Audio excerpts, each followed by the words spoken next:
नमस्कार, मैं हूं अंकुर और आप देखना शुरू कर चुके हैं सत्य हिंदी। आज हम बात करेंगे एक ऐसी कहानी की जो कश्मीर की सियासत को हमेशा के लिए बदल गई।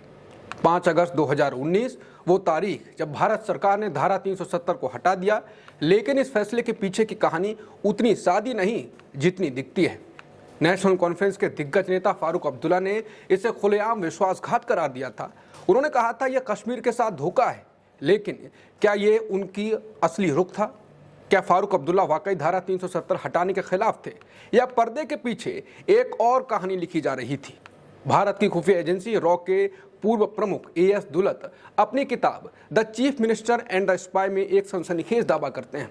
उनके मुताबिक फारूक अब्दुल्ला ने उनसे निजी बातचीत में कहा, हम इस प्रस्ताव को पास करने में मदद करते, हमें भरोसे में क्यों नहीं लिया गया। जी हाँ, ये वही फारूक अब्दुल्ला हैं जिन्होंने सार्वजनिक तौर पर इसे विश्वासघात बताया। मंचों पर 370 के समर्थन में आग उगलते थे, लेकिन बंद दरवाजों के पीछे कुछ और ही चल रहा था। धारा 370 हटने से ठीक पहले फारूक अब्दुल्ला और उनके बेटे उमर अब्दुल्ला ने प्रधानमंत्री नरेंद्र मोदी से मुलाकात की थी। उस मीटिंग में क्या हुआ ये आज तक रहस्य है, लेकिन इसके बाद जो हुआ वो सब जानते हैं। फारूक अब्दुल्ला को 7 महीने तक हिरासत में रखा गया। दिल्ली चुपके चुपके उनके विचार टटोलती रही। दुलत लिखते हैं, दिल्ली चाहती थी कि फारूक नए हालात को स्वीकार कर लें।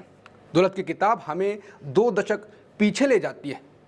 तब अटल बिहारी वाजपेयी फारूक की जगह उनके बेटे उमर अब्दुल्ला को आगे लाना चाहते थे। उमर को विदेश राज्य मंत्री बनाया गया, वाजपेयी के साथ विदेश यात्राओं पर भेजा गया और फारूक उन्हें उपराष्ट्रपति पद का लालच दिया गया, जो कभी पूरा नहीं हुआ। दुलत इसे एक और विश्वासघात कहते हैं। 7 महीने की नज़रबंदी के बाद रिहा होने पर फारूक चुप रहे, सिर्फ इतना कहा, जो कहना है संसद में कहूँगा।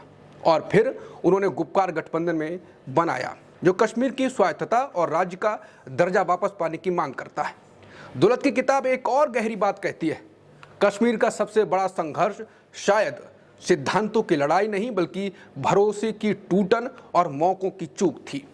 और फिर वो लाइन जो सब कुछ समेट लेती है, आप लोग दिल्ली में सोचते हैं कि आप शतरंज खेल रहे हैं, लेकिन ये ऐसा खेल है जहां प्यादों की भी यादें होती हैं। ये कहानी सिर्फ सियासत की नहीं, बल्कि उन अनकहे सच की है जिन्हें इतिहास कभी भूलता नहीं। अगर ये कहानी आपको सोचने पर मजबूर करती है तो अपनी राय हमें कमेंट सेक्शन में बताएं। न्यूज़ अपडेट्स के लिए हमारे चैनल को सब्सक्राइब करें और बेल आइकन का बटन दबाएं।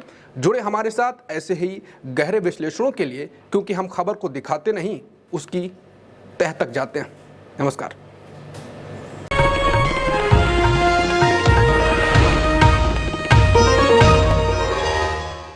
Copyright disclaimer under Section 107 of the Copyright Act 1976. Allowance is made for fair use for purposes such as criticism, comment, news reporting, scholarship, and research. Fair use is a use permitted by copyright statute that might otherwise be infringing.